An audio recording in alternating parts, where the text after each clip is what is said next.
Всем привет из Екатеринбурга. Как вы знаете, раньше, в советское время, этот город назывался Свердловском в честь политического деятеля Якова Свердлова. В Екатеринбурге есть площади его имени, улицы, проспекты, но не это самое главное.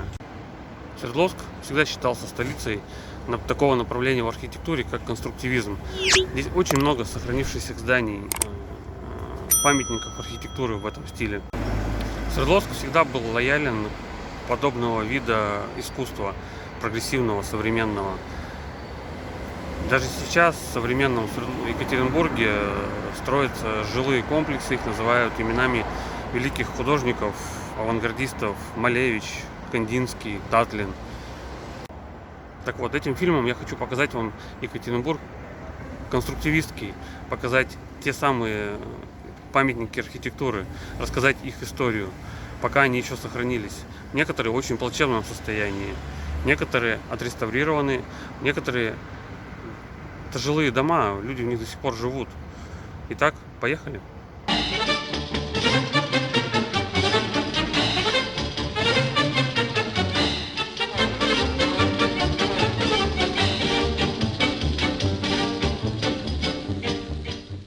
Конструктивизм – это направление в архитектуре, получившее развитие после Первой мировой войны в связи с ростом индустриальной техники, внедрением новых типов зданий и сооружений. В советской архитектуре конструктивизм занимал господствующее положение в конце 20-х – начале 30-х годов. Его основные черты – функциональная целесообразность, геометрическая четкость объемов, острая динамика композиции, длинные полосы остекления, ленточные окна. Сама по себе простота новых архитектурных форм связывалась с их функционально-конструктивной оправданностью. С утилитарного снималась эстетическая нагрузка. Образная же идея выводилась из социального содержания сооружения. Конструктивисты считали основной задачей архитектора организацию новой жизни. Архитектурно-строительная деятельность, почти полностью превратившаяся в 18-22 годах в Екатеринбурге, в конце 20-х возродилась в виде строительного бума. Судьбоносным для города, теперь уже Свердловска, стало решение съезда ВКПБ в 1925 году о социалистической индустриализации страны, в программе которого Свердловску предназначалось особое место. Новый статус административного центра крупного промышленного региона России обязывал к преобразованию его застройки. Окрисполком было решение принято о перепланировке центральной части города. Свердловская архитектура стиля конструктивизма признана уникальным архитектурным наследием, несмотря на то, что в 1934 году около 100 зданий и комплексов было недостроено из-за административного распада тогдашней Уральской области и как следствие снижения финансирования. В 1930-е годы Свердловск в известном смысле был лабораторией экспериментального строительства в масштабах страны. Недаром ЮНЕСКО определил Екатеринбург как заповедник конструктивизма. В этом фильме я хочу представить несколько зданий, на мой взгляд, самых ярких представителей этого стиля. Естественно, дальше еще будет продолжение, а пока наслаждайтесь. По скрипту. Трек нашей прогулки будет в описании к этому видео. Также на этом треке будут обозначены все точки, все объекты конструктивизма, которые мы сегодня вам показали. Центр города. Перекресток улиц Луначарского, проспект Ленина.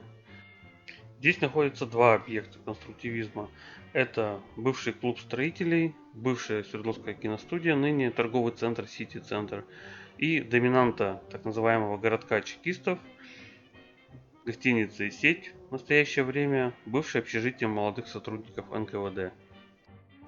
К общежитию, как и к городку чекистов, мы еще вернемся. А сейчас наш путь лежит к клубу строителей.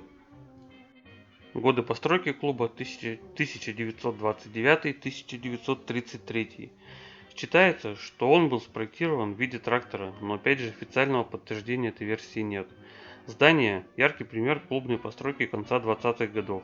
Открытые балконы, широкие лестницы, переходы и совершенно загубленное в наши дни внутреннее пространство, до неузнаваемости искаженное мелкими магазинами.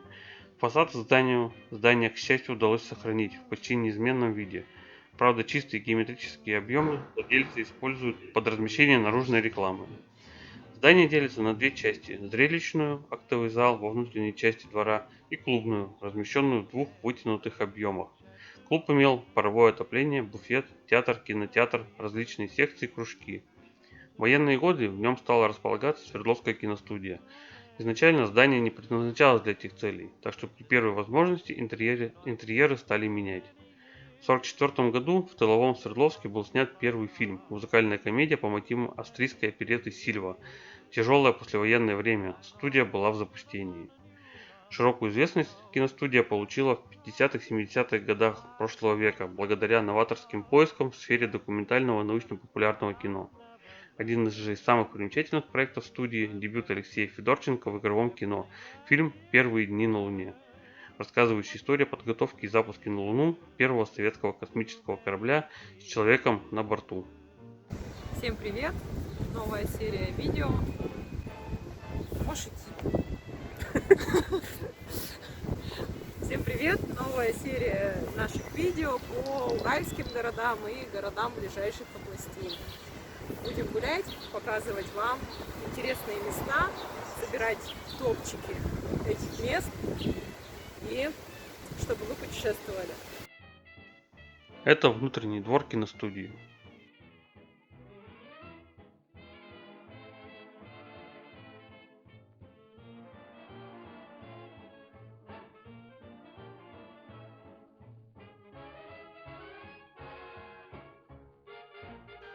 Из двора Свердловской киностудии мы попадаем во дворы жилого комплекса домов Госпромурала, располагающихся по адресу Ленина 52-54.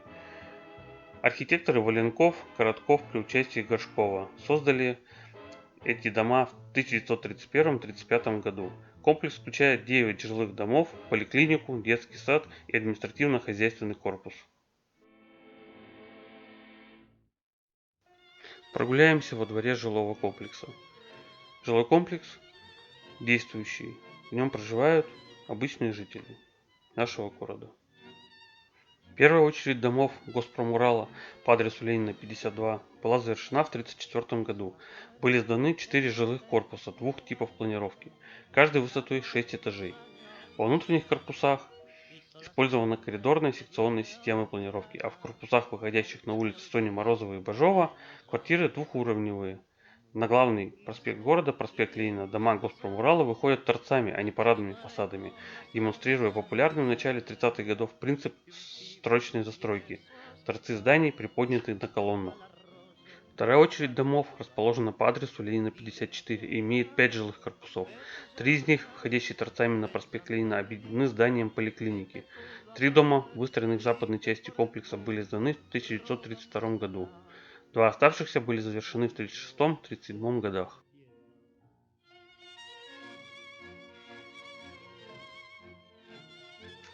Мы подходим к клубу имени Дзержинского, входящего в состав комплекса городка чекистов.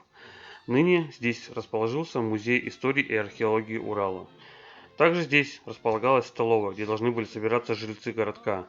Интересно, что меню зачитывали по внутреннему радио. Обитатели комплекса попадали в столовую из своих домов по специальному переходу и винтовой лестнице, сохранившейся до сих пор. Вообще, лестница клуба является одной из немногих деталей интерьера эпохи советского конструктивизма, сохранившейся до наших дней практически в первозданном виде. Балочное перекрытие тут образует пятиконечную звезду, а сама лестница, вопреки неписанным архитектурным правилам, закручена против часовой стрелки. К сожалению, в настоящее время клуб закрыт, поэтому лестницу можно посмотреть только на фотографии. Как-нибудь обязательно сниму вам ее на видео.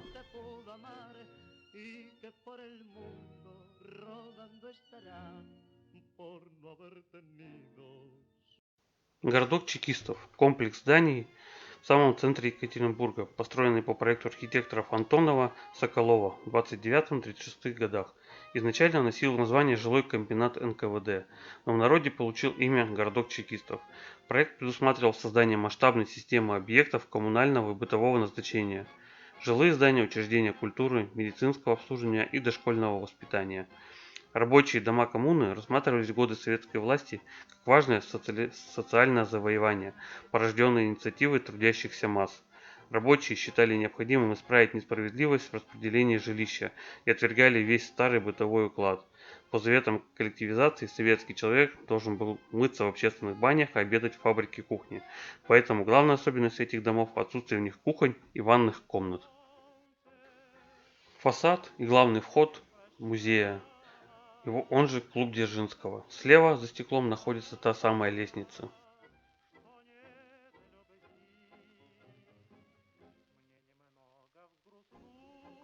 Архитектурная доминанта городка чекистов выполнена в форме полукруга, она же гостиница и сеть, бывшее общежитие гостиничного типа. Если смотреть сверху, ее корпус имеет узнаваемую форму серпа, а в прилегающем к нему Доме культуры имени Серго Орджоникидзе, ныне корпус Уральского музея, угадывается молот, но официального подтверждения заложенного в проект смысла никогда не было. Впрочем, вы сами можете оценить, так это или нет, глядя на карту.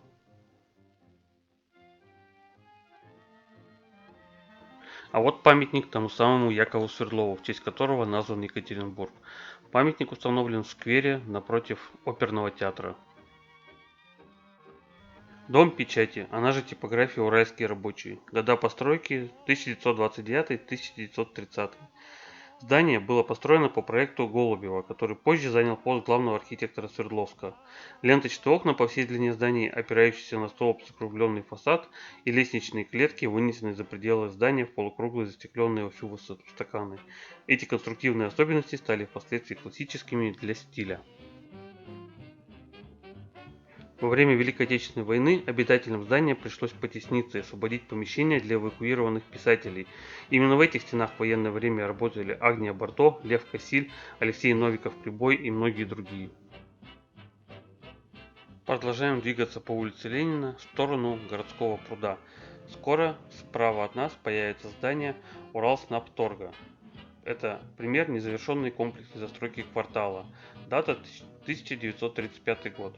Конторские здания на проспекте Ленина, перекресток Карла Липкнехта, выходят на главный проспект. На противоположной стороне квартала предполагалось разместить жилые дома. В основе здания двухэтажная кирпичная постройка конца XIX века.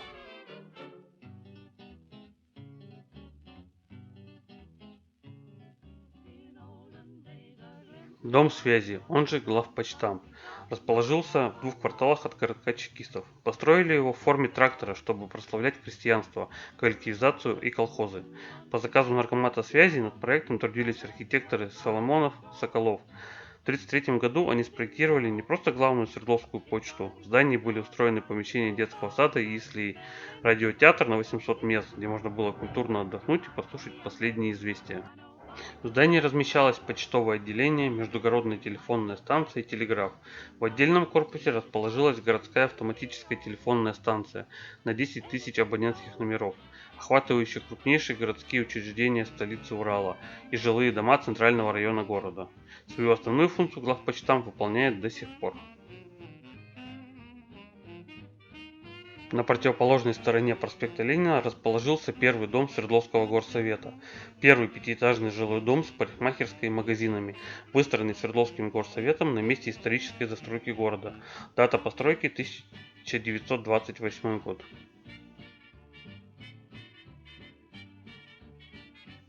Здание Унихима в переулке Химиков и примыкающий к нему лабораторный корпус Северохима. В 1927 году был выполнен экспериментальный проект, который объединил в одном квартале жилье и опытное химическое производство. В состав комплекса входили П-образный в плане жилой дом и корпус лаборатории. Здание построено для Уральского научно-исследовательского химического института. Фасады декорированы по проекту архитектора Домбовского. Годы постройки 30-е. Следует отметить, что угловое размещение здания, приемы организации главного входа и естественного освещения подвальных помещений повлияли на объемно-пространственное решение первого этажа. Вход в здание смещен к внешнему углу и расположен ниже первого этажа, объем которого вынесен по линии опорной стенки траншейного приемка подвала и частично округлен. По соседству располагается жилой дом старых большевиков, одно из зданий нереализованного комплекса старых большевиков. По проекту в него входили 4 жилых здания, клуб, столовая, прачечная, детский сад. Годы постройки 1933, архитекторы Антонов, Вейс.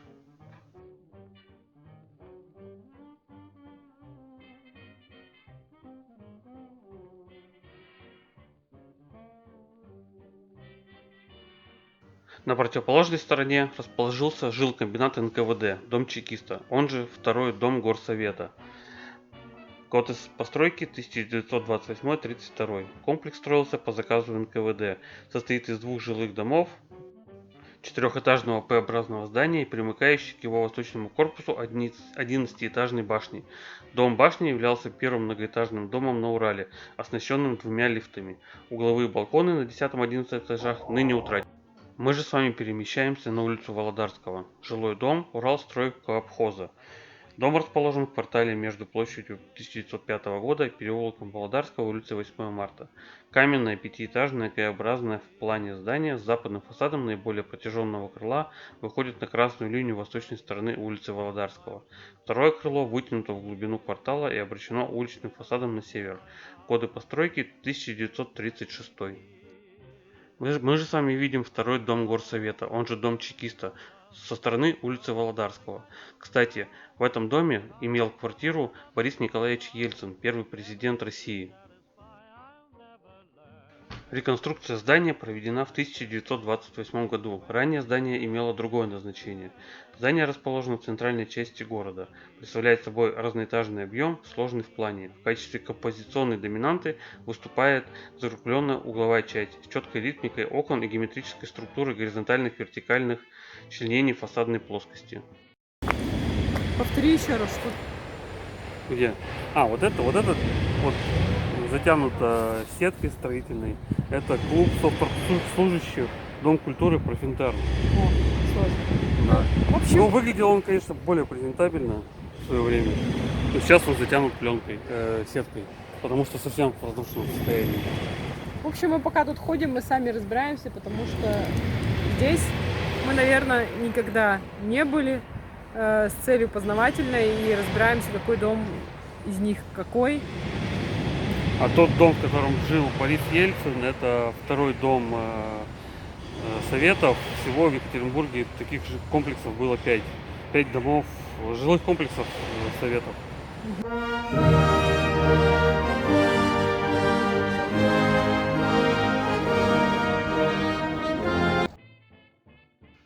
Здание построено в 26-28 годах по проекту архитектора Гурьева-Гуревича.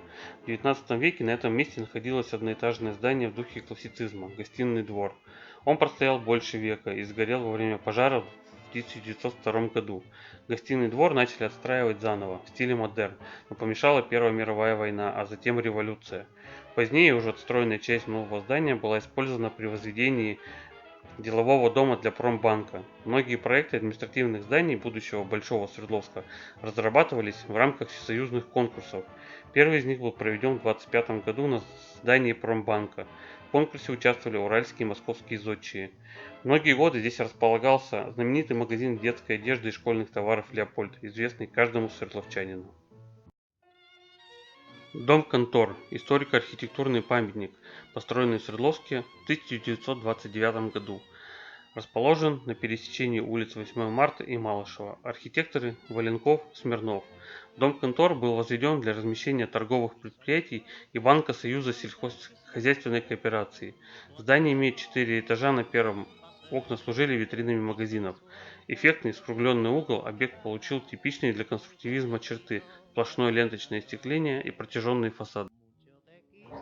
Площадку для строительства здания ДСАФ, Дом обороны, выбрали в районе старого административного центра города, на месте толкучего рынка, располагавшегося вокруг церкви великомученика Максимилиана. Спортивному комплексу был отведен квартал в границах улицы Малышева 8 марта. Годы постройки 1934. Именно в это время, начало 30-х годов, приходится пик возведения спортивных объектов в Екатеринбурге. Изначально проект был очень внушительным. Помимо клуба и спортивного техникума проектировали жилой сектор, спортивный зал и зрелищный павильон.